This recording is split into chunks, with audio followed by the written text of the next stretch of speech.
Hello दोस्तों, नमस्कार। आज के इस वीडियो में हम लोग जानेंगे कि जो ओसार्स 45,001 2018 के इम्प्लीमेंटेशन, सर्टिफिकेशन एंड बेनिफिट्स किस तरह से ओसार्स 45,001 बेनिफिट इम्प्लीमेंट होगा, उसका बेनिफिट क्या क्या है। तो उस तरह जो पहले का 18,001 था वही अब अपडेटेड होकर के 45,001 हो चुका है। तो हम जो 80,001 से क्या क्या कुछ नए चेंजेस हैं 45,001 में, वो चीज भी हम इस पे वीडियो में डिस्कस करेंगे कि पहले वीडियो में क्या था क्या नहीं, और 45,000 में क्या है जो 18,001 में नहीं था। तो दोस्तों, अभी तक यदि हमारे चैनल को सब्सक्राइब नहीं करे हैं तो प्लीज कर लीजिए ताकि आने वाले न्यू वीडियो को नोटिफिकेशन मिलता रहे। तो चलिए दोस्तों, चालू करते हैं। Implementation and certification of ISO 45,001 2018।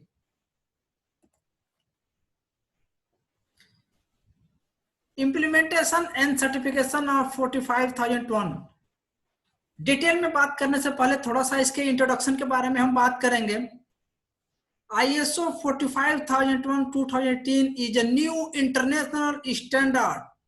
जैसे आपको पहले मालूम था 18,001 था, बट वो ISO नहीं था, वो इंटरनेशनल लेवल पर था। अभी आगे हम डिस्कस करेंगे। वो इंटरनेशनल लेवल पर था बट वो ISO डॉक्यूमेंट नहीं था।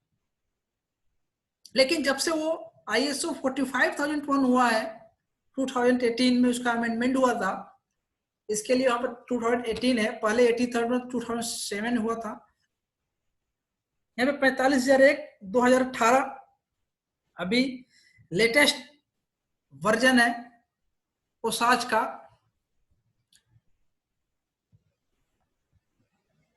तो is new international standard published by the International Organization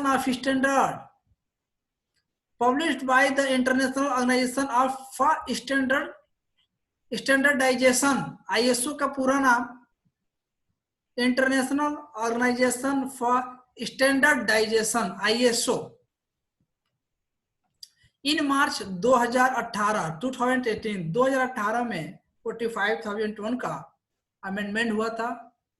18,001 से वो 45,001 हुआ था, which provides a framework to proactively improve organization OHS performance, preventing injury and ill health।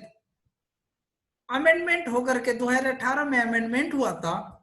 उसके बाद से ऑर्गेनाइजेशन ने इसमें बहुत सारी चीजें, ISO ने बहुत सारी चीजें इसमें इंप्लीमेंट किया है रिलेटेड टू OHS परफॉर्मेंस की, ताकि अल्टीमेटली संशोधन करने का अल्टीमेटली मकसद है, क्या मकसद है? Preventing injury and ill health. Injury, accident, incident और इल हेल्थ को रोका जा सके। तो यहाँ पे हम देखेंगे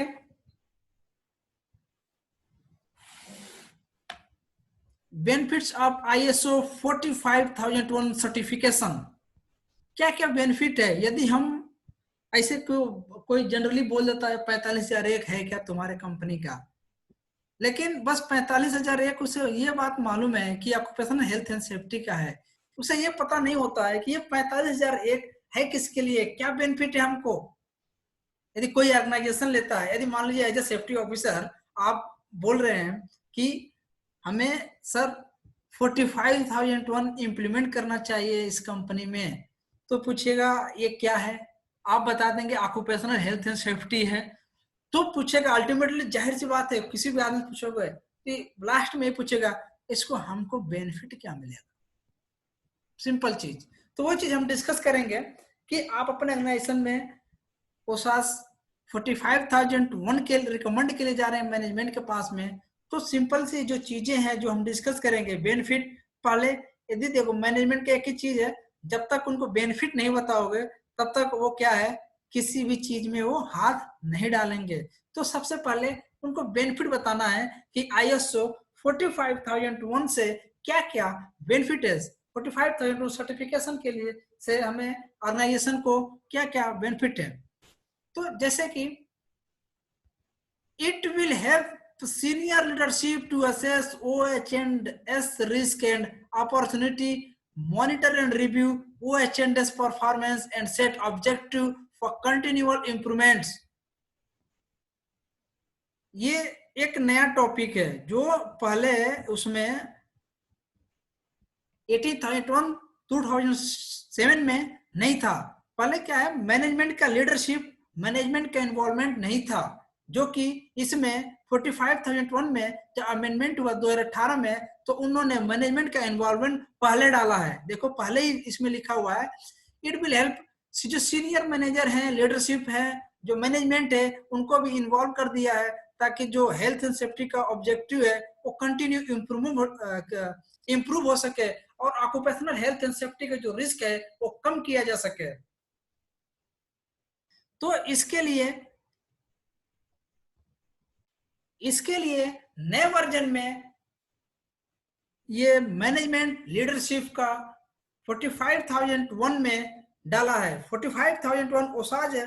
ओसाज full form occupational health and safety assessment series में इन्होंने सीनियर लीडरशिप को भी डाला है, जो ये 2007 80,001 था उसमें नहीं था। Now establishing an OH&S policy and its implementation. एक पॉलिसी जो किसी भी, जैसे कि हमने निबोस्ट में भी पढ़ा था पॉलिसी, चैप्टर 2 एलिमेंट 2 का, तो उसमें था पॉलिसी। तो एक पॉलिसी सेट करे कंपनी और उसके ऊपर क्या है, OH&S policy.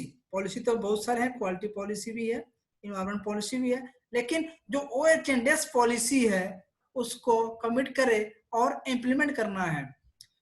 Fulfil it's legal and other requirement. जो लीगल रिक्वायरमेंट है state government, central government, environment, pollution, जो भी लीगल रिक्वायरमेंट है वो फुलफिल हो सके। मतलब एक क्राइटेरिया है, एक जैसे चेकलिस्ट होता है ना, क्या क्या किसी मशीनरी को आपको चेक करना है, उसी तरह यदि हम ISO 45,001 सर्टिफिकेशन के लिए जाते हैं तो ये सारा बेनिफिट है। यदि लीगल रिक्वायरमेंट है, यदि चेकलिस्ट के हिसाब से चलेंगे, बीच बीच में ऑडिट होता रहेगा, तो कोई भी लीगल रिक्वायरमेंट क्या है, फुलफिल रहेगा, कोई भी लीगल रिक्वायरमेंट छूटेगा नहीं। इसके लिए हमारा ये भी बेनिफिट है 45,001 सर्टिफिकेशन लेने से। Next, determining and controlling of the hazards and OH&S risk associated with its activities including emergencies। उस ऑर्गेनाइजेशन का जो भी एक्टिविटीज है, हजार्ड्स है, occupational health and safety risk है, उसको जिस एक्टिविटीज में है उसको उसकी इमरजेंसी के, उस खतरे को, उस रिस्क को कम किया जा सके। ये जब हम ऑडिट होगा, रिस्क एनालिसिस करेंगे, उसमें सब एक एक करके हजार्ड्स आइडेंटिफाई हो जाएगा जब हम ISO 45,001 सर्टिफिकेशन के लिए जाएंगे, इंप्लीमेंट करते हैं। तो then establishing operational control to manage its OHS risk. जो ऑपरेशनल मशीनरी का जो रिस्क है उसको हम कंट्रोल कर सकते हैं। Increasing awareness of OH&S risk. जो ऑक्यूपेशनल हेल्थ एंड सेफ्टी का जो रिस्क है वो employ, staff, workman, shop floor, जो भी हर एक आदमी है उनको अवेयरनेस क्या है, बढ़ेगा related to occupational health and safety. Then ensuring works engagement in OH&S matter. और ऑक्यूपेशनल हेल्थ एंड सेफ्टी में जितने सारे वर्कर्स हैं वो क्या होंगे, एंगेजमेंट होंगे, ताकि कोई भी एक्टिविटी है बड़ी इंटरेस्टिंग से वर्कर उस पर काम करेंगे, इंक्लूडिंग मैनेजर से लेकर के डाउन द लाइन जो शॉप उस पर काम कर रहे हैं, वो हर एक तरह के OHS एक्टिविटी में क्या है, पार्टिसिपेट करेंगे। देन एक बार हम थोड़ी सी जो 45,001 है उसके हिस्ट्री पे हम एक बार नजर डालेंगे कि कैसे वो पहले ये 80,001 से 45,001 बना। उसके बाद उस पर हम एक बार नजर डालेंगे हिस्ट्री, थोड़ा सा 45,001 का हम इतिहास पढ़ेंगे। क्या OHSAS occupational health safety assessment series 18,001 2007, initial version OHSAS 18,001। ये सबसे पहले ओसाज जो है 1999 में आया था। 18,001 1999 में आया था। Is the procedure of the ISO 45, जो ये पूर्वज है ना इसका 99,000, उसके बाद 2007 हुआ। ये सब पूर्वज है किसके? 45,001 2018। सॉरी यहाँ पे एक आप जीरो ज्यादा लग गया है, टाइपिंग एरर है, आप लोग देख लीजिएगा। तो 45,001 2018 का इनका पूर्वज कौन है? 1999 2007 के पूर्वज हैं। उसके बाद 2007 2007 updated to better align with ISO 40,001, जो 2007 में था। जो EMS है, ये आपको मालूम है कि 40,000 क्या है? EMS environment management system. उसके साथ थोड़ा बहुत इन लोगों ने ISO ने थोड़ा बहुत इसमें से कोलरेट कर लिया है, ऐड कर लिया है, थोड़ा सा अलाइन किया है इसमें 14,001 में। Then the OSAJ standard was recognized internationally, but it was not an ISO standard. जैसे कि मैंने शुरू में ही आपको बताया कि OSAJ ये इंटरनेशनल लेवल पर रिकॉग्नाइज था, बट एक ISO का स्टैंडर्ड नहीं था। ISO का स्टैंडर्ड कब बना? 2018 में, 2018 में ISO का स्टैंडर्ड बना। It uses the same management system structure and reflects the requirement identified by the International Labour Organization guidance for OHN system. ये मैंने इसमें ज्यादातर जैसे कि मैंने बताया कि सेम मैनेजमेंट को रिफ्लेक्ट किया है। इसमें पूरी मैनेजमेंट सिस्टम को ना 45,001 में पहले क्या है, मैनेजमेंट का इन्वॉल्व नहीं था। 45,001 में आप देखेंगे तो इसमें इन्वॉल्वमेंट मैनेजमेंट का कर दिया है। 18,001 में इन्वॉल्वमेंट नहीं था, तो इसमें रिक्वायरमेंट कर दिया और उसमें आइडेंटिफाई किया है कि इसकी क्या जिम्मेदारी है। वो किसने किया है? ILO international labour organisation for OHS system, occupational health safety system में टॉप मैनेजमेंट को भी इन्होंने जोड़ दिया है। इन 2021 में ओसाज 80,001 will be withdrawn, leaving ISO 45,001 the primary international OHS management system standard। और 2021 में ये occupational health and safety ISO के लिए, ISO में यदि बात करेंगे हेल्थ एंड सेफ्टी के लिए, तो 45,001 को प्राइमरी दी जाएगी, बेटर देन 18,001। अभी 18 में हुआ, 3 साल का टाइम लगा है, उसके बाद 18,001 फिनिश हो जाएगा और will be withdrawn living ISO 40। और 45,001 क्या है कि primary responsibility ISO industry level पे OHS सिस्टम में दे देगा। देन उसके बाद NXL हाई लेवल स्ट्रक्चर क्या है, मतलब आप पढ़ेंगे जो भी क्लॉज है, क्लॉज के बारे में स्ट्रक्चर देखेंगे, कितने क्लॉज है, किस क्लॉज में क्या है। ये ऑडिट में या इंटरव्यू में बहुत अच्छा टॉपिक है।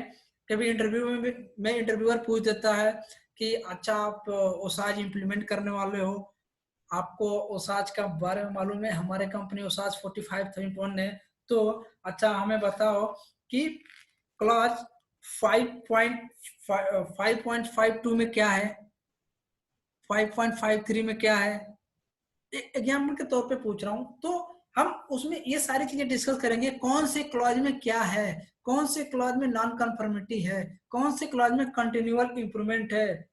और तो और इस क्लास में हम देखेंगे बहुत अच्छी चीज आपने पढ़ी भी होगी, बहुत अच्छी चीज ISO 45,001 में डाला है, वो है PDCA cycle, plan do check act. वो इस क्लास में उन्होंने डाला है, जो कि जो जितने सारे क्लॉज हैं, एक क्लॉज में सब कवर हो चुके हैं। पीडीसीएस साइकिल से ही ये OSAT 45,001 को आईएसओ ने इम्प्लीमेंट किया है और इसी सिस्टम पे इम्प्लीमेंट होगा, इसी सिस्टम पे ऑडिट होगी। एज इंटरव्यूअर भी आपसे पूछेगा 45,001 के बारे में। तो जितना मैं ये जितने हम ये पढ़ रहे हैं, वीडियो देख रहे हैं, तो इससे बाहर 45,001 में एक भी क्वेश्चन इंटरव्यूअर कहीं भी बाहर से नहीं पूछ सकता है। जो जितने हम इंटरव्यू में देखेंगे ये 45,001 को इसी जो जितने स्लाइड हम वीडियो में पढ़ेंगे, इसी स्लाइड के अंदर से सारे क्लॉज आएंगे। क्वेश्चन जो इंटरव्यूअर 45,001 से रिलेटेड जितना क्वेश्चन पूछेगा वो इसी वीडियो के माध्यम से ही पूछ सकता है। मतलब कोई भी क्वेश्चन बाहर हम नहीं जाने देंगे। डेफिनेटली यदि आप वीडियो पूरा देखेंगे तो आपको 45,001 के बारे में अवेयरनेस हो जाएगी, कौन से क्लॉज में क्या है वो भी आपको पता हो जाएगा। तो ठीक है, आगे बढ़ते हैं। is the standard that defines the new high level structure for all ISO management system standard. The high level structure has 10 clause. देखिए पहले क्लॉज ज्यादा थे, उनको अब शॉर्ट करके ज्यादा मतलब 14 क्लॉज थे, अब उसी को उन्होंने शॉर्ट में कर दिया है। और इम्पोर्टेंट चीजें जो अनवांटेड चीजें था, मतलब अनवांटेड तो नहीं बोल सकते लेकिन जो रिलेवेंट नहीं था, इस तरह की चीजों को उन्होंने हटाकर और बाकी को कंपैक्ट कर दिया है। वो शायद जो 4 क्लॉज एक्स्ट्रा थे उसमें इसी में एडजस्ट कर दिया, उसने हटाया नहीं है, एडजस्ट कर दिया इसमें, हम देखेंगे। Clause but only clause 4 to 10 are auditable. 10 total 10 clause है, 10 क्लॉज में 4 से जो 10 क्लॉज है, 1 से 3 तो अब देखेंगे 4 से 10 केवल ऑडिटेबल है। ऑडिट के दौरान जो 4 से 10 है वो उसी क्लॉज के बेस पे ऑडिट होगा। फर्स्ट 3 क्लॉज विज, जो फर्स्ट 3 क्लास हैं वो क्या है, स्कोप 45,000 का स्कोप क्या है, नॉर्मेटिव रेफरेंस क्या है, टर्म्स एंड डिफिनेशंस क्या है, और नॉट ऑडिटेबल। अब ये भी कोई ऑडिट करने की चीज नहीं है कि टर्म्स एंड डिफिनेशन क्या है, आपका स्कोप क्या है, नॉर्मेटिव रेफरेंस क्या है, ये चीज ऑडिटेबल नहीं है। जो हम बात करेंगे, जो पूरा हम ISO 45,000 बात होगी, वो बात होगी किस पे, इसी जो 4 से जो 10 क्लास है, इसी क्लास के ऊपर में ऑडिट होगी। और हम इसी वीडियो में भी इसी 4 से 10 वाले क्लास पे क्या करेंगे, बात करेंगे। तो आगे देखते हैं पीडीसीए साइकिल। जैसे मैंने बताया था कि जो ओसाज ने एक अच्छी चीज की है, पहले ये 18,001 के साथ में पीडीसीए साइकिल नहीं था। अब हम आगे देखेंगे किस तरह से ना इस चीजों को ओसाज ने पीडीसीए साइकिल को कोलरेट किया, कैसे मतलब उसमें शामिल किया है पीडीसीए साइकिल को, बहुत अच्छे तरीके से उन्होंने शामिल किया है। इजीली मतलब किसी भी एक्सीडेंट को रिड्यूस करने के लिए लीगल इस बेनिफिट हमने पढ़ा था, जो लीगल रिक्वायरमेंट्स है उसको फिलफिल करने के लिए, एक्सीडेंट को कम करने के लिए, वो सारी चीजें किस तरह से पीडीसीए साइकिल में डाला है ना, एक बार हम देखेंगे। ठीक है, जैसे कि ISO 45,001 adopted the 4 stage, 4 stage में उन्होंने अडॉप्ट कर लिया है, पीडीसीए साइकिल को उन्होंने अडॉप्ट कर लिया है। कैसे, प्लान, डू, चेक, एक्ट, आपने पढ़ा होगा पीडीसीए साइकिल। तो PDCA cycle for achieving continual improvements, PDCA cycle क्यों इसमें अडॉप्ट किया है, क्यों, कंटिन्यूअल इंप्रूवमेंट हो सकता है आपने ऑडिट करा दिया, इंप्लीमेंट कर दिया और वो चीजें सस्टेन ना हो पा रही हो, इसके लिए पीडीसीए साइकिल डाला है। पीडीसीए साइकिल के डिटेल में भी नीचे हम बात करेंगे। The PDCA cycle can be applied not only to management system as whole, but also to each individually element process to provide an ongoing focus on continual improvement. In the context of ISO 45,001, refer to the following PDCA cycle. PDCA cycle में ना कि आप पूरा management को शामिल किया है, पूरे मैनेजमेंट को शामिल किया है, लेकिन उसने इंडिविजुअल एक एक आदमी को भी, एक वर्कमैन का पार्टिसिपेशन भी इन्होंने बढ़ा दिया। देखिए 45,000 में 2 चीज बड़ा क्लियरली मेंशन किया गया, एक तो मैनेजमेंट का इन्वॉल्वमेंट बढ़ा दिया है और दूसरा चीज वर्कर पार्टिसिपेशन। 2 चीज 45,000 में, ये 2 मेन चीज है। कि 45,001 भी 45,001 में वर्कर का एंगेजमेंट और दूसरी चीज मैनेजमेंट का एंगेजमेंट क्या है, बढ़ा दिया है। देन पीडीसी साइकिल में पढ़ेंगे प्लान। सबसे पहले क्या आता है, पी, ये आता है ना, पी डी सी ए। तो पहला क्या है पीडीसीए में, पहला प्लान है। प्लान क्या है, understand the context of the organization including OHN risk and opportunity. सबसे पहले कंटेक्स्ट ऑफ ऑर्गेनाइजेशन में जो चीज दिया गया है, जिस कंटेक्स्ट ऑफ ऑर्गेनाइजेशन क्या है, फोर है, तो उसमें जो दिया गया है उस प्लान को, उस क्लॉज में कंटेक्स्ट ऑफ ऑर्गेनाइजेशन को सबसे पहले ओएचएन रिस्क और अपॉर्चुनिटीज को, अवसर को समझेंगे प्लान में। देन एस्टैब्लिश OH&S ऑब्जेक्टिव, उसके बाद हम OH&S occupational health and safety objective set करेंगे। Process and resources required to deliver result in accordance with the organization health and safety policy. उसके बाद हम क्या करेंगे, रिजल्ट के लिए occupational health and safety policy क्या है, उस पॉलिसी में ऑब्जेक्टिव सेट करेंगे according to plan, according to context of the organization. Then दूसरा डी क्या है, दूसरा डी है implement the process as planned to including worker participation, hazard identification and emergency preparedness. Do implement the process as planned। जैसे हमने यहाँ पे plan किया है, हमने जो यहाँ से प्लान किया है, इंक्लूडिंग जैसे मैंने बताया था कि वर्कर का पार्टिसिपेशन बढ़ा गया है, तो इसी तरह वर्कर के साथ प्लान करें और डू करें वर्कर के साथ hazard identification and emergency preparation plan. देखिए इसमें जब आप हीरा करेंगे, 45,001 का कहना है, जब आप हीरा करेंगे तो उसमें वर्कर का पार्टिसिपेशन साथ में जरूरी है। और जब एपीपी बनाएंगे, इमरजेंसी प्रिपेयरनेस प्लान, उसमें भी क्या है, वर्कर्स का पार्टिसिपेशन होना बेहद जरूरी है। ये 45,001 की रिक्वायरमेंट है। Then check, monitor, measure, evaluate OH&S activities process. जो यदि हमने प्लान कर दिया, उस काम को भी कर दिया, तो बार बार चेक भी तो करने पड़ेंगे। तो कैसे करेंगे, मॉनिटर करेंगे, मेजर इवेल्युएट जो परफॉर्मेंस से इवेल्युएट करेंगे, OH&S एक्टिविटी प्रोसेस जो ऑक्यूपेशनल हेल्थ एंड सेफ्टी का जो हमने ईपीबी में बना दिया है, हीरा कर दिया है, जो ओसीपी है, एसओपी है, कितना कहां तक इंप्लीमेंट हो रहा है, उस चीजों को हम टाइम टू टाइम चेक करेंगे एज अ ऑडिट या वीकली मॉनिटर करके उस और परफॉर्मेंस को क्या है इवेल्युएट करेंगे। यदि सपोज दैट किसी आदमी को हमने ट्रेनिंग दे दिया ग्राइंडिंग में चलाने के लिए, और तो क्या गारंटी है कि जो यहाँ पे हमने सेफ ट्रेनिंग दिया उसे ग्राइंडिंग मशीन चलाने के लिए, तो क्या वहां पे 100% इंप्लीमेंट हो रहा है या वो जाके करेगा, क्या गारंटी है।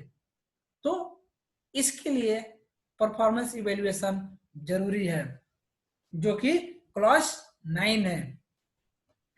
देन एक्ट, चौथा चीज क्या है, act, take action to continually improvement to including findings of incidents, addressing non conformance and audit findings.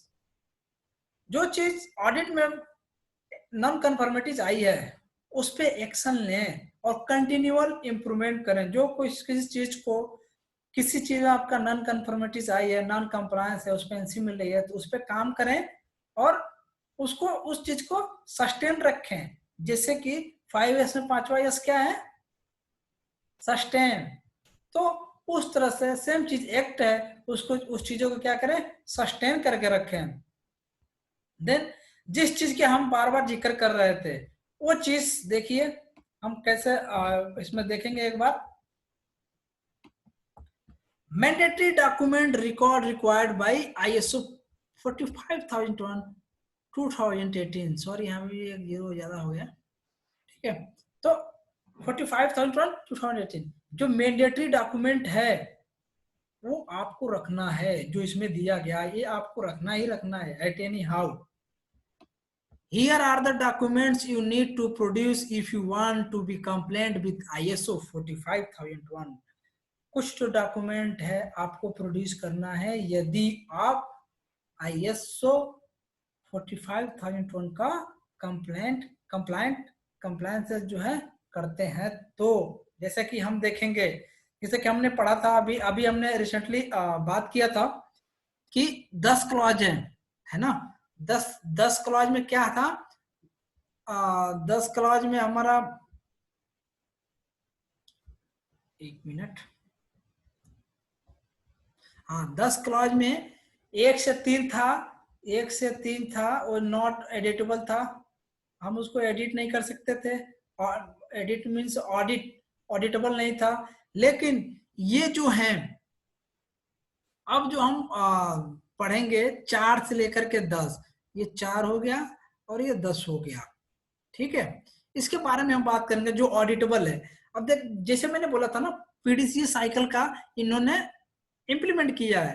तो देखिए पीडीसी है ना, 4 से 7 तक प्लान नहीं करना है आपको। ये देखो यहाँ पे क्लॉज 4 क्या है, कॉन्टेक्स्ट ऑफ द ऑर्गेनाइजेशन। जैसे कि ऑर्गेनाइजेशन में जैसे प्लान में डाला हुआ है, तो 4 है। तो 4 के अंदर क्या क्या है, understand the organisation and its context. पहले तो समझना है ऑर्गेनाइजेशन की, इसकी जो भी ये पीडीसी साइकिल है उसका कंटेक्स्ट ऑर्गेनाइजेशन समझना है। 4.2 क्या है, understanding the need and expectation of workers and other interested party. सबसे पहले जो 4.2 क्लॉज में ये बोल रहा है कि जो वर्कर्स का एक्सपेक्टेशन है और इंटरेस्टेड पार्टी जो हमारा स्टेक होल्डर है, उनके पहले इंटरेस्ट को समझना होगा। Then 4.3, determining the scope of the occupational health and safety management system। 4.3, occupational health and safety system को स्कोप को क्या डिटरमाइन करना है। Then 4.4, occupational health and safety management system, अपना मैनेजमेंट का सिस्टम क्या। ये सारा सब चीज प्लान करने के बाद, समझने के बाद, कॉन्टेक्स्ट ऑर्गेनाइजेशन समझने के बाद, उसके बाद हम क्या करेंगे 4.4 में occupational health and safety management का सिस्टम बनाएंगे।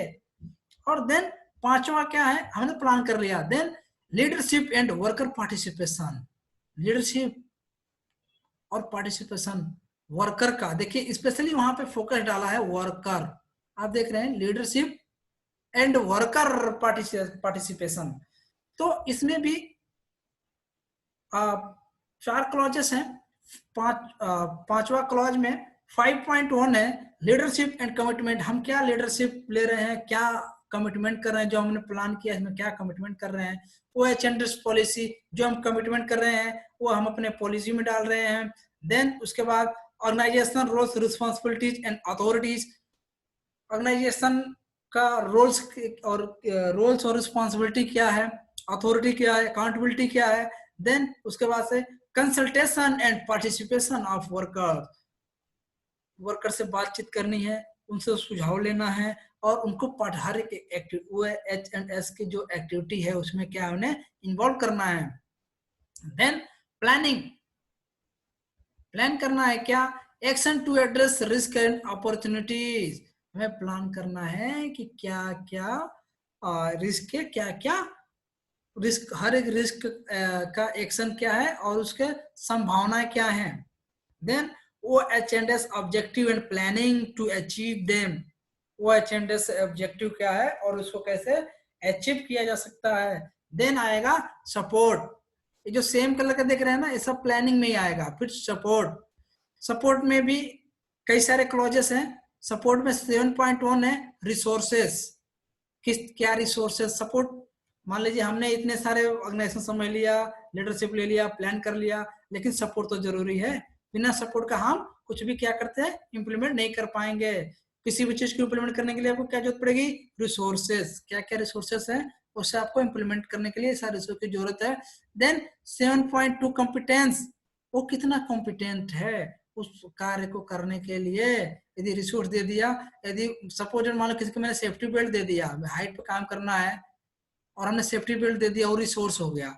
और यदि सेफ्टी बेल्ट पहनना नहीं आ रहा है या आ रहा है, वो क्या हो गया, कॉम्पिटेंस हो गया। उसके बाद 7.3 में अवेयरनेस है, यदि उसको पता नहीं है तो उसको क्या करना है, हमें अवेयर करना है। उसके बाद यदि अवेयर कर दिया, बेल्ट पहन लिया, हाइट पे काम करने के गया, वो कम्युनिकेशन कैसे करेंगे उससे, तो उसका भी हमें सॉल्यूशन ढूंढना है, रिसोर्सेज लेना है। उसके बाद डॉक्यूमेंटेड इंफॉर्मेशन, जब सारे हमने रिसोर्स दे दिया, कॉम्पिटेंट ट्रेनिंग दे दी, से अवेयरनेस हो गया, कम्युनिकेशन हो गया, तो हम क्या करेंगे, उसका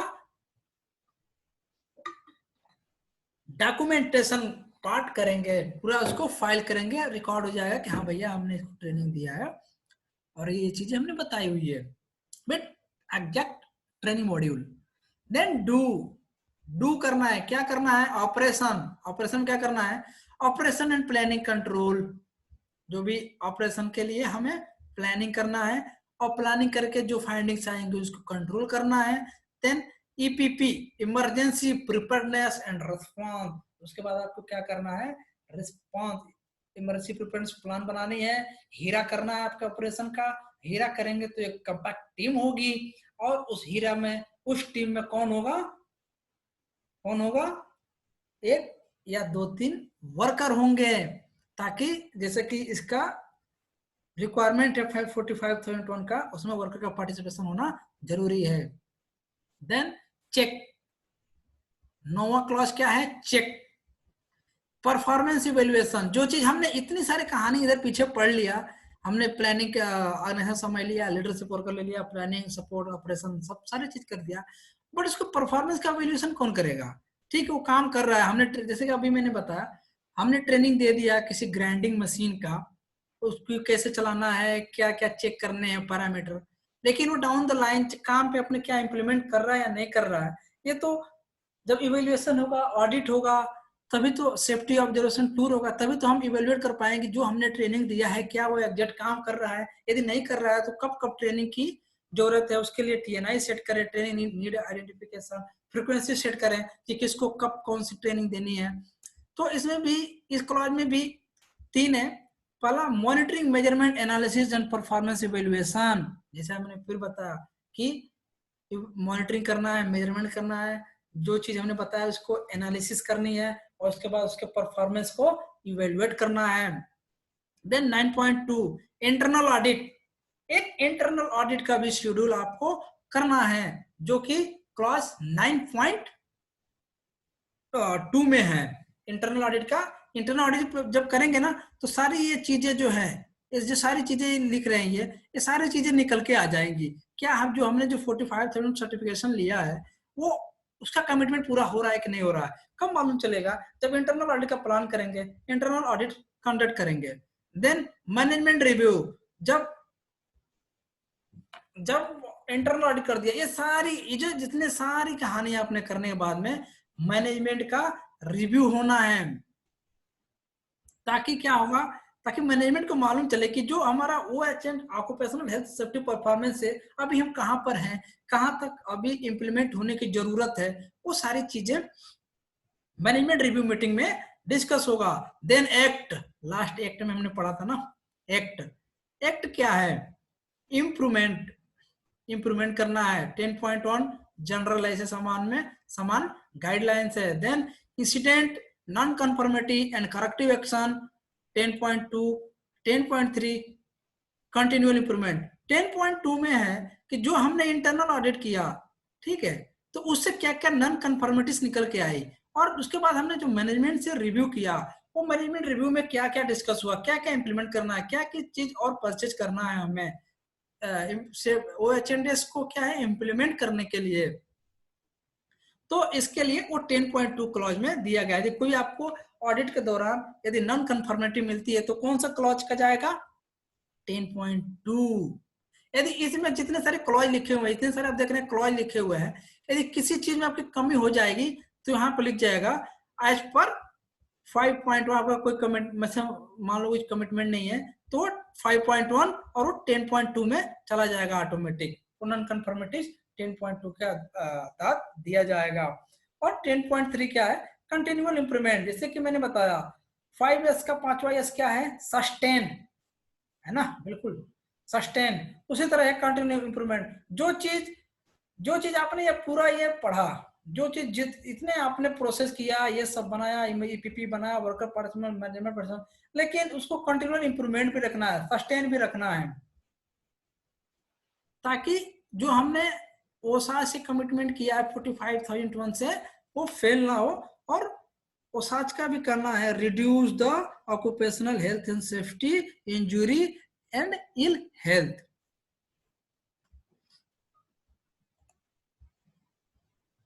देन जैसा कि हमने बात किया था उसमें किस तरह से देखो इसने अपने पीडीसीए साइकिल को ना उसमें एक्टिवेट किया है, एडॉप्ट किया है। देखियो जैसे कि हमने पढ़ लिया कॉन्टेक्ट ऑफ ऑर्गेनाइजेशन 4, इसमें आप देखो कि दिया है कॉन्टेक्ट ऑफ 4 है, इंटरनल ऑडिट 4.1 है, need and expectation of relevant parties 4.2। देखिए पीडीसीए साइकिल को कैसे घुमाया है ये, प्लान, प्लान क्या करना है, प्लानिंग ये दिया ना। उसके बाद सपोर्ट एंड ऑपरेशन, डू क्या करना है, परफॉर्मेंस इवैल्यूएशन करना है। परफॉर्मेंस क्या करना है, हमें चेक करना है, चेक करके क्या इम्प्रूवमेंट करना है, ठीक है, इम्प्रूवमेंट करके फिर एक्ट करना है। तो ये देखिए पीडीसीए साइकिल है ये, मतलब एक दूसरे से सारा जुड़ा हुआ है।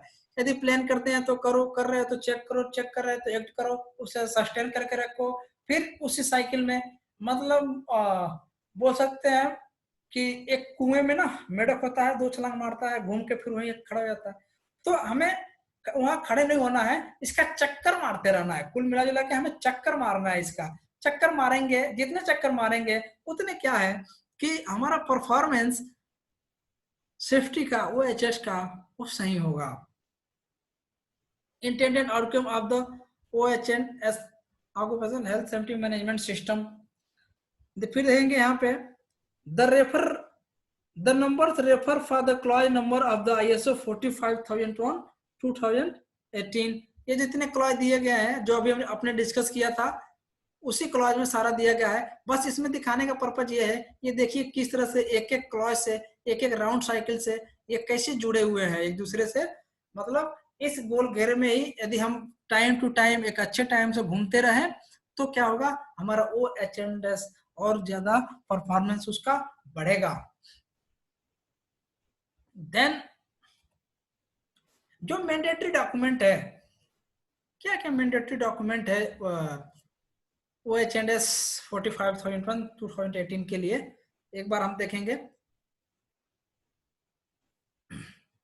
सॉरी,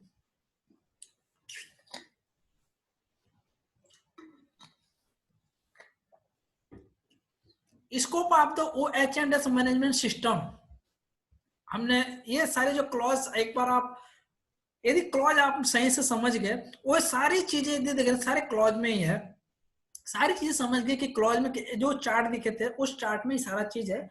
उसी में से जो अब इसका कहना है कि कुछ क्या है कि जो डॉक्यूमेंट है वो मैंडेटरी है, वो आपको रखना ही रखना है, किसी भी हालत में रखना है। जैसे कि scope of the OHS management system occupational safety का स्कोप क्या है, OHS ऑक्यूपेशनल सेफ्टी पॉलिसी रखना है जैसे कि क्लॉज 5.2 में मेंशन है। फिर responsibilities and authorities within occupational health and safety management system clause 5.3 में है।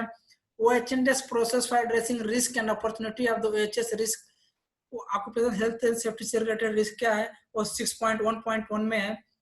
Then OHS objective and plans for achieving them, यदि जो हमने पॉलिसी में क्या हमने कमिटमेंट किया है, क्या हमारे ऑब्जेक्टिव से क्या टारगेट है उसको अचीव करने के लिए कौन से क्लॉज में आपको देखना पड़ेगा 6.2.2। देन इमरजेंसी EPP में एंड रिस्पांस प्रोसेस, जो EPP का जो प्रोसेस है जैसे हमने अभी देखा 8.2 में मेंशन है। ये आपको मैंडेटरी मिनिमम इतना डॉक्यूमेंट रखना ही रखना है। और डॉक्यूमेंट आपको मेंटेन क्या क्या करना है वो देखेंगे। OHS risk and opportunity and action for addressing them, जो हमारे रिस्क है health occupational health and safety का, तो उसमें रिस्क क्या है, अपॉर्चुनिटीज क्या है, उसको ये क्लॉज 6.11 में मेंशन है। लीगल रिक्वायरमेंट कुछ है, अदर लीगल है, अदर रिक्वायरमेंट वो 6.1 में 6.1.3 में है। एविडेंस ऑफ कॉम्पिटेंस, यदि कोई आदमी यदि मान सपोज दैट एविडेंस 6.2 में क्लॉज में रखना है कि आदमी काम जो काम कर रहा है या जो जिस एक्टिविटी के लिए डिप्लॉयड किया गया है क्या वो कितना कॉम्पिटेंस है उसका आप मैट्रिक्स 7.2 में रखना है। plans for responding to potential emergency situation, plans for responding to potential emergency situation. Potential emergency क्या है, उसके लिए प्लान क्या है, जैसे कि हमने ईपीपी में डिस्कस करे 8.2, देखो ना यहाँ भी 8.2 है, यहाँ भी 8.2 है, सेम उसके लिए एक्शन प्लान क्या है, result on monitoring measurement analysis and performance evaluation clause 9.1, maintenance calibration verification of monitoring equipment, जो भी इक्विपमेंट का मेंटेनेंस करना, कैलिब्रेट करना, वेरिफिकेशन करना है, वो क्लॉज 9.11 में है। कॉम्पिटेंस ऑफ इवैल्यूएशन रिजल्ट, जो कॉम्पिटेंस का इवैल्यूएशन हम करेंगे, उसका रिजल्ट आएगा, उसका रिकॉर्ड किस में रखेंगे, 9.1.2 के तहत रखेंगे। इंटरनल ऑडिट प्रोग्राम 9.2.2 के तहत हम इंटरनल ऑडिट करेंगे, उसका रिकॉर्ड भी रखेंगे। इंटरनल ऑडिट रिपोर्ट, जो इंटरनल ऑडिट की जो रिपोर्ट बनेगी वो क्लॉज 9.2.2 के हिसाब से बनेगी। Then result of management review clause 9.3 के हिसाब से मैनेजमेंट रिव्यू होगा। Then nature of incident and non conformities and any subsequent action taken clause 10. यदि कोई नॉन कन्फर्मिटीज आता है वो आपको 10.2 के तहत नॉन कन्फर्मिटीज दी जाएगी। Result of any action and corrective action including their effectiveness clause 10.2 में जाएगा। Then evidence of result of continual improvement clause 10.3, continual improvement किसमें जाएगा, एकदम लास्ट वाले में, कंटिन्यूअल इंप्रूवमेंट मतलब सस्टेन में जाएगा, वो किसमें जाएगा, 10.3 में जाएगा वो। तो ये जो सारे क्लॉज है, हमने अभी टेबल पढ़ा, उसमें है कि कुछ डॉक्यूमेंट, टेबल तो हमने पढ़ लिया, लेकिन कुछ क्या डॉक्यूमेंट एज पर उस आज के हिसाब से क्या मैंडेटरी है, क्या आपको रिकॉर्ड किस तरह से रिटेन करके रखना है, ठीक है, वो डॉक्यूमेंट का थोड़ा सा इंफॉर्मेशन था। और नॉन मैंडेटरी डॉक्यूमेंट, क्लॉज तो बहुत सारे हैं, लेकिन आप रिकॉर्ड रख सकते हो, बट मैंडेटरी नहीं है, ठीक है। There are numerous non mandatory document that can be used for ISO 45020, बहुत सारे जो डॉक्यूमेंट है जो 45,001 के इंप्लीमेंटेशन के लिए लग सकता है। However these are the non-mandatory documents that are most commonly used. These are the है, करेक्ट कर लीजिएगा आप, these are the non-mandatory documents that are most commonly used, जो ज्यादातर यूज होते हैं, ठीक है। देन क्या क्या है, procedure for determining contact of the organisation interested parties, clause interested party का क्या क्या है उसका भी आपको फॉलो करना है 4.1 में। वो HSO मैनुअल है, वो क्लॉज 4 में है।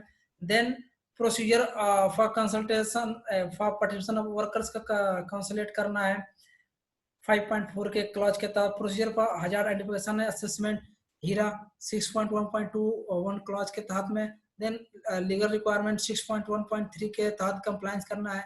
कम्युनिकेशन किस तरह करना है आपको, 7.41 के क्लॉज के तहत करना है। Procedure for document record control 7.4 के तहत। Operational planning and control 8.1। Then procedure of change management कोई चेंज होता है तो आप ISO 45,000 में कैसे चेंज करेंगे, 8.1.3 क्लॉज के तहत चेंज करना है। Procedure for monitoring measuring and analysis clause 9.11। Procedure for compliance evaluation 9.1.2। Procedure for internal audit clause 9.2। Management review होगा कौन से क्लॉज के तहत होगा, 9.3। Procedure for incident investigation clause 10.1। Procedure for management non conformity corrective action clause 10.1। Procedure for continuous improvement 10.3 के तहत में ये हम करेंगे। हर एक चीज का क्लॉज बटा हुआ है, हर एक चीज क्लॉज के अंतर्गत हमें ऑडिट करना है, मीटिंग करना है, नॉन कंफर्मिटी देना है, इवैल्यूएशन करना है, पार्टिसिपेशन करना है, प्लानिंग करनी है और कम्युनिकेशन करना है, लीगल रिक्वायरमेंट करना है। ये सारी चीजें हर एक चीज का आपको दिया गया है, उसके हिसाब से क्या करना है, हमें काम करना है, तभी जाकर के वो 45,000 आपको क्या है कंप्लीट होगा। देन अब हम ये सारी चीजें हमने क्लॉज पढ़ लिया। क्लॉज पढ़ने के बाद स्टेप टू ISO सर्टिफिकेशन। अब क्या क्या स्टेप है ISO सर्टिफिकेशन जाने के लिए, एक बार हम देखेंगे। Make the right choice of certification body. For identification of right certification body, accreditation of the certification body needs to be checked first. पहले सबसे पहले आपको किसके थ्रू ऑडिट करवानी है, वो आपको सर्टिफिकेशन बॉडी को चेक करना होगा। एक्रेडिटेशन वो कहाँ से मान्यता प्राप्त है। The certification body must be accredited by one of the globally recognized accreditation bodies Here are a few example of accreditation bodies.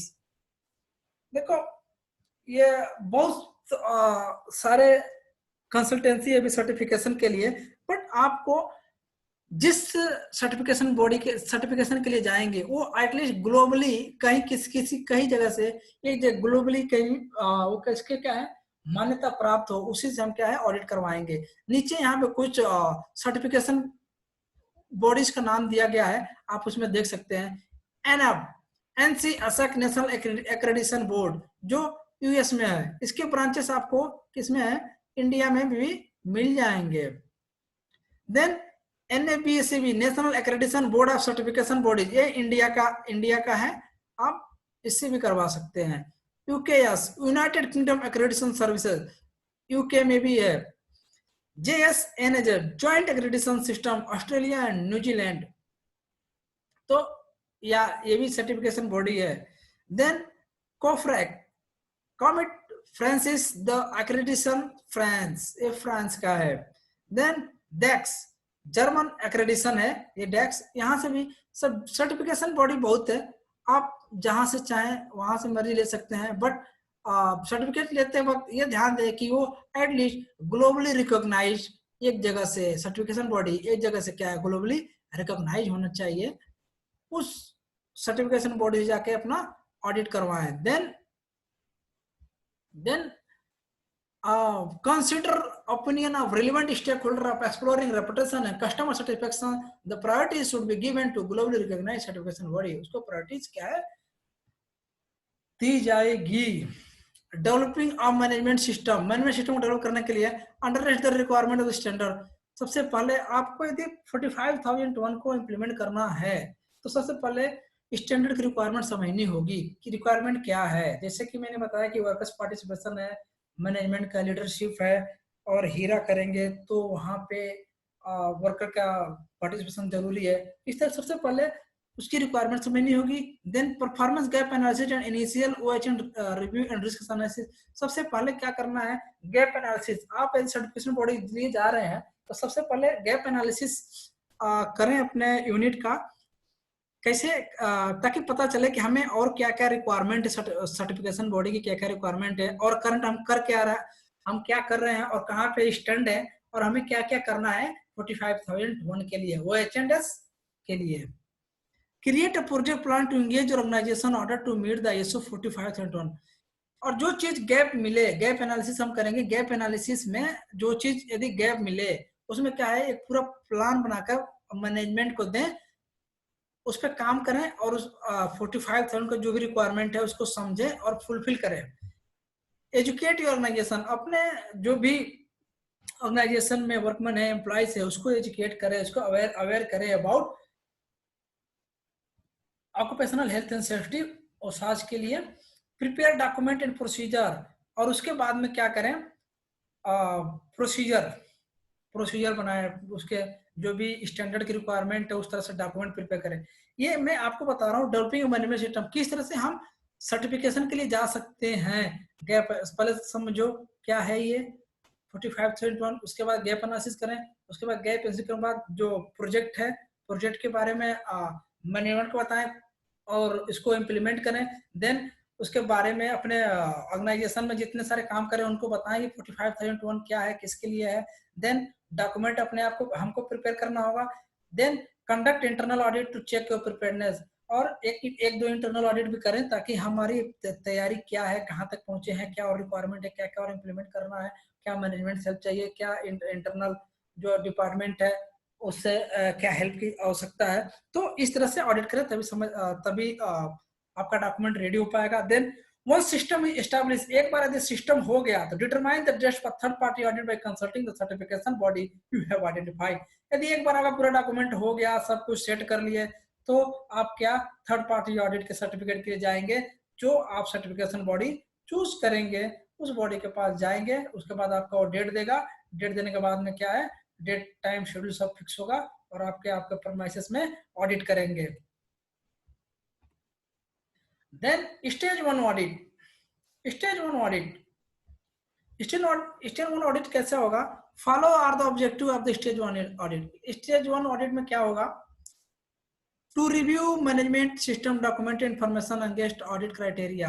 जो ऑडिट क्राइटेरिया है पहले मैनेजमेंट सिस्टम से वार्तालाप करेंगे, डॉक्यूमेंट करेंगे और जो भी डॉक्यूमेंट बना हुआ है रिव्यू करेंगे। To determine the preparedness of stage 2, और वो बताएंगे पर ऑडिटर आएगा तो स्टेज 1 में ये चीज बताएगा कि आपको ये चीज सही करनी है। यदि कुछ नॉन कंफर्मिटीज है, कुछ तैयारी करना है तो वो बताएगा आपको स्टेज 2 में ये सारी चीजें करनी है। मतलब स्टेज 1 का स्टेज 2 की तैयारी करने के लिए आएगा वो।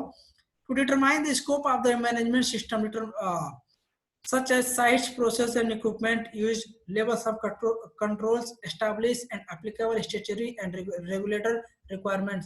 अब वो आपके इक्विपमेंट के बारे में बताएगा, प्रोसेस जो है क्या यूज कर रहे हैं, क्या उसकी लेवल है, क्या कंट्रोलिंग है, कब स्टैब्लिश हुआ था, लीगल रिक्वायरमेंट क्या है और रेगुलर रिक्वायरमेंट्स क्या है, वो सारी चीजें आपको उसमें वो बताएगा।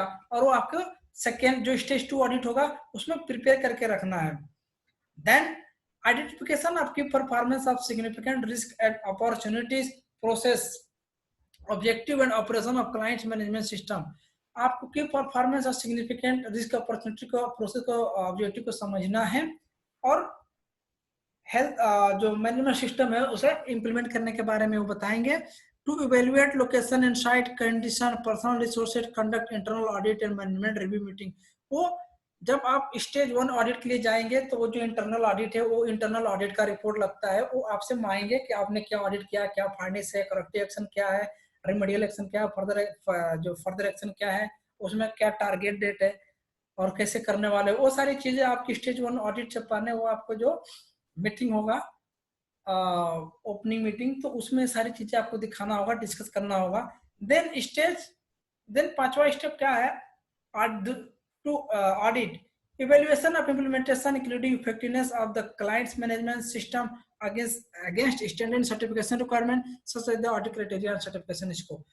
उससे पहले वो इवेल्युएट करेंगे कि आपके इम्प्लीमेंटेशन के लिए क्या है और उसके बाद सर्टिफिकेशन बॉडीज, मैनेजमेंट स्टैंडर्ड क्या है, क्राइटेरिया सर्टिफिकेट का मैच हो रहा है कि नहीं हो रहा है, स्कोप क्या है उसका, उस स्कोप में कितना काम किया, तो वो सारी चीजें वो स्टेज 2 के ऑडिट में क्या है चेक करेंगे। तो मैं इसमें पूरा सीक्वेंस बाय सीक्वेंस बता रहा हूं ताकि आपको आगे चलकर कुछ दिक्कत ना हो। यदि आप पहली बार ISO 45001 का सर्टिफिकेशन के लिए फेस करने जा रहे हैं तो ऐसा कोई दिक्कत नहीं है। यदि मेरी वीडियोस कंप्लीट देख लेंगे तो पता चल जाएगा किस तरह से ऑडिट होगा, क्या क्या होगा। लेकिन मैं ये दावे के साथ बोल सकता हूँ यदि कहीं आप इंटरव्यू देने जा रहे हैं तो इंटरव्यूअर इस जितने कंप्लीट वीडियो के अलावा अबाउट 45,000 से कहीं क्वेश्चन नहीं पूछ सकता है। इसमें क्या है सारी चीजें कवर हो गई हैं। अभी हम आगे और देखेंगे स्टेज 1 ऑडिट कैसे होगा, एक थोड़ा सा पिक्टोरियल देखेंगे हम। सबसे पहले recommendation issue of ISO 45,001 certificate recommend करेंगे और हमें जो सर्टिफिकेट मिलेगा 45,001 का कैसे होगा एक एक करके देखेंगे। स्टेज 1 होगा डॉक्यूमेंट, स्टेज 1 में आके वो डॉक्यूमेंट रिव्यू करेंगे और जो प्रिपेयर करेंगे आपको स्टेज 2 में किस तरह का डॉक्यूमेंट चाहिए, क्या एक्सपेक्टेशन है ऑडिटर की, वो आपको स्टेज 2 में ये देना होगा। देन स्टेज 2 में क्या चेक करेगा, स्टेज 1 में तो आपको डॉक्यूमेंट जो भी बनाया आप रिव्यू करेगा और सेकेंड में आपको और उसी टाइम आपको डिटरमाइन करेगा क्या क्या आपको करना है। जब ऑडिटर स्टेज 2 के लिए दोबारा आएगा then evaluation of implementation of clients management system evaluate करेगा कि जो OHS की रिक्वायरमेंट है आप कितने उससे इम्प्रूवमेंट किए हैं, कितना इम्प्लीमेंट किए हैं, उसके बारे में वो चेक करेगा। Then against standard certification requirement such as the audit criteria and certification scope, उस ऑडिट और सर्टिफिकेशन के स्टैंड अगेंस्ट में कितना है NC है उसके बारे में वो बात करेगा। Then recommendation of certification to determine effectiveness of correction and corrective action taken of the non-conformity right during stage 1 and 2 audit। जो स्टेज 1 और स्टेज 2 के दौरान ऑडिट करेगा नॉन कंफर्मिटी नॉन कंप्लायंस जो मिलेगा वो आपको रेज करेगा, बताएगा क्या क्या नॉन कंफर्मिटीज है। और देन उसी time file review by an action accreditation body certification decision in made, और सेम वो जो फाइल है वो सर्टिफिकेशन बॉडी के जहाँ पे जो ग्लोबली है वहां पे चला जाएगा वेरीफाई करने के लिए। ठीक है, देन सर्टिफिकेट इशू, उसके बाद आपका सर्टिफिकेट इशू होने का क्राइटेरिया चालू होगा। Last for 3 years and its subject to mandatory audit every year to ensure your compliance during each of the first 2 years। एक बार इस सर्टिफिकेट इशू हो गया तो 3 साल के लिए होगा, बट हर साल क्या है, सर्विलांस ऑडिट होगा। You will have to face surveillance audit and in 3 years recertification audit in order to become recertified to the standard again. एक बार जो सर्टिफिकेट इशू करेगा वो 3 साल के लिए होगा, बट हर साल में आपका सर्विलांस ऑडिट होगा कि जितना ओसाज की कमिटमेंट है, जो आपने 45,001 कमिटमेंट करके बोलकर सर्टिफिकेट लिया है, वो कहाँ तक इम्प्लीमेंटेड है और कहाँ तक हो रहा है। तो वो इसमें और हर तीसरे साल वो रीसर्टिफिकेशन होगा। 2 साल 3 साल के लिए मिलेगा, हर 2 साल में रीसर्टिफिकेशन मतलब सर्विलांस ऑडिट होगा, और तीसरे बार रीसर्टिफिकेट होगा। देन फर्स्ट सर्विलांस ऑडिट, जो पहला सर्विलांस ऑडिट होगा 1 साल पे होगा। आफ्टर सर्टिफिकेट मिलने के 1 साल बाद आपका पहला सर्विलांस ऑडिट होगा। सर्विलांस ऑडिट मतलब जो ऑडिट के दौरान आपने डॉक्यूमेंट दिखाए थे, क्या वो रियल में इम्प्लीमेंट हो रहा है नहीं हो रहा है, उसका ये सर्विलांस ऑडिट होगा। To determine that the client management system implementation meets standard certification requirements, client के मैनेजमेंट एक्सपेक्टेशन कितना आप क्राइटेरिया मीट हो रहा है, जो हमने ऑडिट करके गए आपको जो कमेंट किया है आपने वो साज के लिए कितना मीट हो रहा है, वो इसमें सर्विलांस ऑडिट में चेक करेंगे। फिर उसी time certification body can maintain confidence that the certified management system continues to fulfil requirements between rectifies audits. जो भी आपका नॉन कंफर्मिटीज आएगी, जो भी किसी ऑर्गेनाइजेशन का कुछ एनसी रहेगा, वो क्या आता है, कॉन्फिडेंशियल होता है, वो किसी ऑर्गेनाइजेशन को दिखाया नहीं जाता है। देन वो किसके रहता है, सर्टिफिकेशन बॉडी और ऑडिटर के बीच में ही रहता है वो। देन सेकेंड अगला साल दूसरे साल में क्या करेगा, कंडक्ट आफ्टर गैप, अब फिर 1 साल बाद आएंगे वो ऑडिट के लिए, वो तो क्या होगा, to determine that the clients management system implementation meets standard certificate. फिर सेम चीज जो चीज फर्स्ट सर्विलांस ऑडिट में करेगा, वही जो भी स्टैंडर्ड है वो चेक करेगा। और फिर उसी तरह से certification body can maintain confidence that the certified management system continues to fulfil requirement between recertification audits. और फिर वो क्या करेगा, पहला साल सर्विलांस ऑडिट किया, दूसरे साल किया, फिर तीसरे साल भी क्या करेंगे, तीसरे साल फिर रीसर्टिफिकेशन के लिए आएगा। और जब दूसरे बार सर्विलांस ऑडिट के लिए आएगा तो आपको रीसर्टिफिकेशन के लिए वो बोल करके जाएगा। तो दोस्तों ये एक एक करके हर साल ऑडिट करने के लिए आएंगे वो दिन। फिर लिखा है during the audits the auditors during the audits the auditors will be looking at your OH&S occupation. Audit के दौरान ऑडिटर देखेगा आपका health and safety to make sure that it meets the standard certification requirement. जो requirement आपने बोल के लिया है वो क्या सर्टिफिकेशन बॉडी के हिसाब से मीट हो रहा है कि नहीं हो रहा है। If they find some area, इस कुछ एरिया में they do not meet the requirement, यदि किसी एरिया में वो आपको जिस हिसाब से वो साज की रिक्वायरमेंट आप पूरा नहीं कर रहे हैं, तो they will issue a non conformance, आपको नॉन कन्फॉर्मेंस देगा। यदि कुछ कंप्लायंसेस नहीं होगा तो नॉन कन्फॉर्मेंस वो देगा। किस क्लॉज के तहत देगा नॉन कन्फॉर्मेंस, बताइए। 10.2 के हिसाब से आपको नॉन कन्फॉर्मिटी देगा। Your registration or continuation of registration will be dependent on the effective closure of any confirmation that are found। अब ये जैसे नॉन कन्फर्मेंस देगा तो आपके रजिस्ट्रेशन आपके ऑर्गेनाइजेशन के ऊपर डिपेंड करता है कि उस एनसी को आप कितना जल्दी क्लोज करते हैं। उसके बाद ही आपको क्या है, कुछ टाइम होता है कि 2 महीने 3 महीने में जो एनसी मिलती है उसे आपको कंप्लीट करना होता है। उसके बाद से ही आपको क्या है, सर्टिफिकेट मिलता है।